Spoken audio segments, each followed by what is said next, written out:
और आज हम इंडियन एजुकेशन सिस्टम के बारे में थोड़ा सा डिस्कशन करेंगे।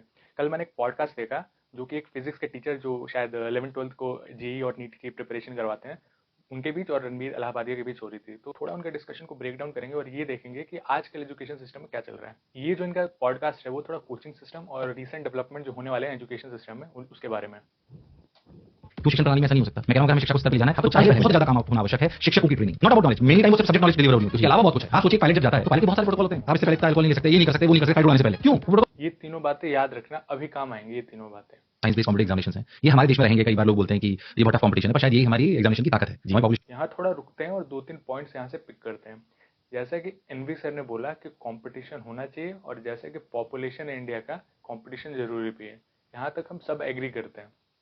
लेकिन इंडिया के पर्सपेक्टिव में कंपटीशन का मोटिव क्या है? यहाँ कंपटीशन का मोटिव एक्सीलेंस नहीं है, ध्यान से समझना। कंपटीशन वो हेल्दी और प्रोडक्टिव होता है जहाँ एक्सीलेंस हो। लेकिन यहाँ कंपटीशन किस लिए है? कि एक इंस्टीट्यूट में एडमिशन हो जाए, इस चीज का कंपटीशन है। बिल्कुल दिख सकता है। एक्चुअली एग्जामिनेशन जो कंडक्शन बॉडीज हैं, अगर अपन बहुत अच्छे से देखेंगे तो उन्होंने एग्जामिनेशन पैटर्न को ऐसे डिसाइड करा कि जो कि उस बच्चे की रिक्वायरमेंट है। जैसे बच्चों को हमेशा समझाते हैं कि नीट के एग्जाम में 200 सवाल उसको पढ़ने होते हैं 3 घंटे में, और उसमें 680 करने होते हैं, और 150 से ऊपर सही होनी चाहिए, तब उनको शायद एमबीबीएस गवर्नमेंट कॉलेज मिलेगा।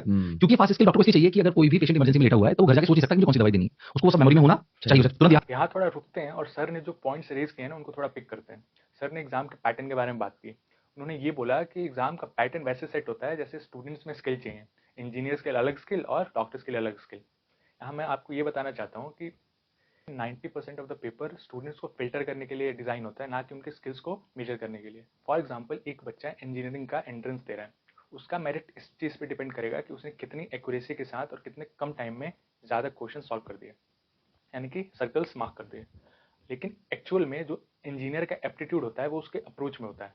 एक प्रॉब्लम को सॉल्व करने के लिए इंजीनियर ने क्या अप्रोच ली, वो अप्रोच कितना अप्लीकेबल है, कितना रेलेवेंट है, कितना एफिशिएंट है और कितना प्रोडक्टिव है।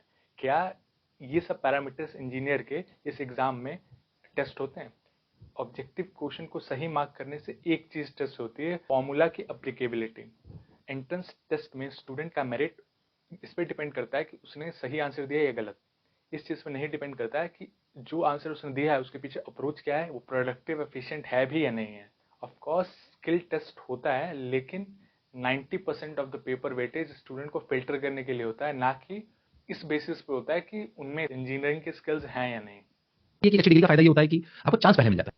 यहाँ मैं थोड़ा कट करूंगा। याद करो, इनिशियली सर टीचिंग स्टैंडर्ड बढ़ाने के लिए टीचर ट्रेनिंग और टीचिंग प्रोटोकॉल के बारे में बातें कर रहे थे। लेकिन यहाँ सर ने सच्चाई बोली है कि आजकल डिग्री ज्यादा मैटर करती है।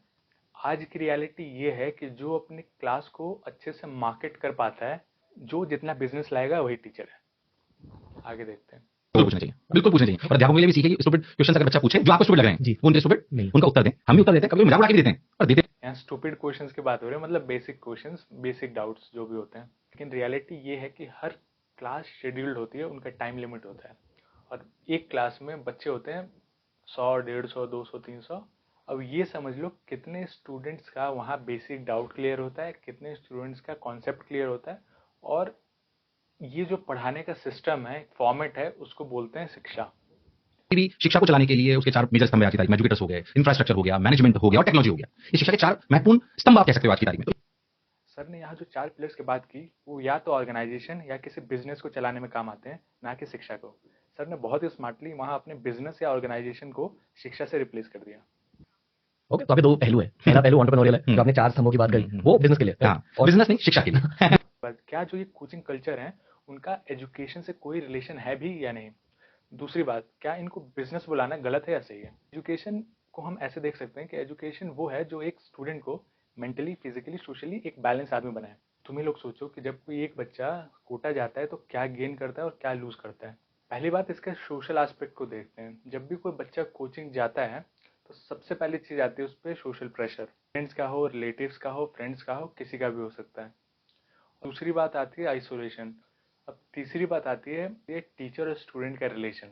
अब किसी भी कोचिंग इंस्टीट्यूट में टीचर और स्टूडेंट का रेशियो 1:200 या 1:300 है, तो तुम ही समझ सकते हो कि क्या रिलेशन होता होगा। टीचर को स्टूडेंट की लाइफ या उसके ग्रोथ के बारे में कितना पता होता होगा। इस सिचुएशन में तुम ही सोचो कि एक स्टूडेंट को क्या गेन होगा और क्या लॉस होगा। स्टूडेंट जो एक चैम्बर में बैठ के 1 साल 2 साल 3 साल पढ़ता है या प्रिपरेशन करता है, वो एजुकेशन है या टॉर्चर है, ये सब तुम डिसाइड करो। अब इसको तुम इस पर्सपेक्टिव में देखो कि शिक्षा किसको बोल रहे हैं, अपने कोचिंग कल्चर को, या एक जनरलाइज फॉर्म में पूरी एजुकेशन सिस्टम को शिक्षा बोल रहे हैं। अगर पूरी एजुकेशन सिस्टम रिफॉर्म हो गई तो मुझे नहीं लगता कि फ्यूचर में कोचिंग कल्चर इतना सरवाइव कर पाएगा। कोचिंग कल्चर इसलिए सरवाइव कर पा रहा है क्योंकि प्राइमरी एजुकेशन फेल्ड है। थोड़ा समझ लूंगा इसमें। नहीं, मेरा ये मानना है कि हम क्या है कि आज से अगर आप गुरुकुल परिपाटी देखोगे, आज से 5000 वर्ष पूर्व शिक्षा तब भी थी, और अच्छी थी। मैं आपको बताऊं तो जब किसी भी गुरुकुल परिपाटी में बच्चे जाया करते थे, तो राजाओं के बच्चे जाते थे, मंत्रियों के बच्चे जाते थे, जो उच्च स्तरीय लोग थे उनके बच्चे जाया करते थे। तो जब वो जाते थे तो उनके गुरुजन जानते थे कि किस परिवेश से आ रहा है, किस संस्कार से आ रहा है, किस राजा का बच्चा है, क्या इसका महत्व है और ये कैसे अपने कर्तव्य का निर्वाह करेगा जब ये राजनीति में जाएगा, ये राज्य का कारभार संभालेगा। उस परिवेश को जानते थे, उस बच्चे के व्यक्तित्व को जानते थे, उसके अनुसार उसकी वो शिक्षण करा करते थे। अब सर ने यहाँ गुरुकुल सिस्टम के बारे में बात की, तो अगर आपको गुरुकुल सिस्टम के बारे में जानना हो तो मैं यहाँ एक लिंक दे देता हूँ, आप इस वीडियो को देख सकते हैं और गुरुकुल सिस्टम में कैसे पढ़ाई होती थी, क्या होता था, आप इसको अच्छी तरीके से जान सकते हैं। सर ने जैसे बोला कि एक पर्सनलाइज एजुकेशन सिस्टम होना ज़रूरी है। तो पर्सनलाइज सिस्टम होता क्या है? पर्सनलाइज सिस्टम में ये होता है कि स्टूडेंट और टीचर के बीच में एक रिलेशन होता है। उसमें टीचर को स्टूडेंट के हर डायमेंशन के बारे में एक हद तक पता होता है, चाहे वो स्टूडेंट की इमोशंस हो, उसकी मेंटल स्टेटस हो, उसकी फिजिकल कंडीशन हो, उसकी वीकनेस हो, उसकी स्ट्रेंथ हो, एक हद तक टीचर को उसका ओवरऑल आइडिया होता है। तो उसी हिसाब से टीचर स्टूडेंट को गाइड करता है। लेकिन सर की जो पर्सनलाइजेशन का डेफिनेशन है वो बस एक रिपोर्ट कार्ड तक ही लिमिटेड है। किसी भी सब्जेक्ट में क्या वीकनेस है, क्या स्ट्रेंथ है, ये सब उस हिसाब से क्वेश्चन पेपर देना। ये तो आज भी होता है, किसी भी टेस्ट ऐप पे चले जाओ, आपको पता चल जाएगा आपकी स्ट्रेंथ है, वीकनेस है।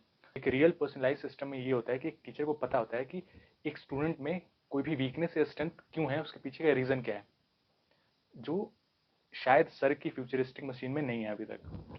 10 से 12-15 घंटे रोज काम करने से क्या वो सफल हो ही नहीं सकता, पॉसिबल ही नहीं है। और पर्सनालिटी भी बदल जाती है, पूरी बदल जाती है। ये बात तो सही बोली सर ने कि कोई भी ऐसा काम, चाहे प्रिपरेशन हो, चाहे स्पोर्ट्स हो, वो पर्सनैलिटी चेंज तो लाता है।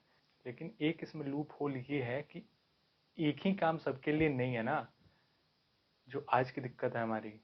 आजकल स्टूडेंट्स का सिनोनिम्स प्रिपरेशन ही हो गया, चाहे जेई का हो, चाहे यूपीएससी हो, चाहे एसएससी हो, यही है सबसे बड़ी प्रॉब्लम। मुझे किसी ने बहुत सुंदर बात बोली कि क्या कंपैरिजन हमें करना चाहिए। तो उन्होंने सुंदर बात बोली, उन्होंने एक बात बोली कि कंपैरिजन करना चाहिए। ये पेरेंट्स के लिए, शिक्षाविदों के लिए भी, और मुझे बहुत अच्छी लगी। उन्होंने बोला कि कंपैरिजन करें, बट ऐसे लोगों से नहीं जो आपको सराउंड कर रहे हैं। जब आप आपके दो बच्चों में कंपैरिजन करेंगे तो वो कंपैरिजन जेलसी में कन्वर्ट हो सकता है, ईर्ष्या उससे उत्पन्न हो सकती है। बट जब भी कंपैरिजन हम किसी ऐसे व्यक्ति विशेष से करते हैं जिसका उनसे आसपास में कोई लेना देना नहीं है, तो कंपैरिजन इंस्पिरेशन में कन्वर्ट हो सकता है। जैसे ये बात तो मैं ज़रूर एग्री करूंगा कि किस पैरामीटर से हम किसको कंपेयर कर रहे हैं, ये बात सबको माइन्यूटली इफेक्ट तो करती ही है।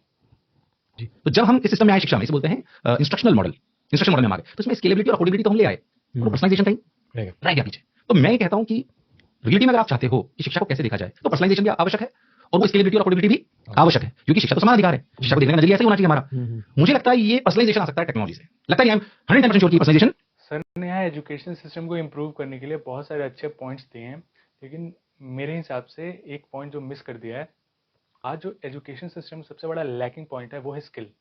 हमारे बेसिक एजुकेशन सिस्टम में स्किल डेवलपमेंट का जीरो स्कोप है। एजुकेशन सिस्टम में इंस्ट्रक्शन प्लस स्किल का एक बैलेंस लाना बहुत ज़रूरी है। जब तक ये बैलेंस नहीं होगा तब तक हम अपने एजुकेशन सिस्टम को प्रोडक्टिव और एफिशिएंट नहीं बना पाएंगे। आज यहाँ बहुत सारी बातें हुई, कुछ अच्छी हुई, कुछ कम अच्छी हुई, और हमने उस पर डिस्कशंस भी किए। तो आज के लिए इतना ही काफ़ी है। चलो बाय।